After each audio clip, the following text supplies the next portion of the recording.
రెండవది మాంసాహారులు.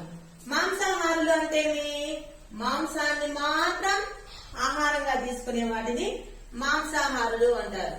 మాంసము అంటే కోళ్ళు, జింకలు ఉంటాయి కదా, అట్లాంటివే కాకుండా చిన్న చిన్న పురుగులు తీసుకున్నా కూడా అవి కూడా మాంసాహారులే. అర్థమైందా? ఈ మాంసాహారుల్లో దంతాలు కానీ చూసినామంటే పొడవుగా ఉండే చీల్చే దంతాలు ఉంటాయి, పొడవుగా ఉండే చీల్చే దంతాలు ఉంటాయి. ఆ జంతువులంతా కూడా ఏం చేస్తాయి, జంతువులను వేటాడి చీల్చుకొని తింటాయి. కాబట్టి మాంసాహారుల్లో చీల్చే దంతాలు ఉంటాయి.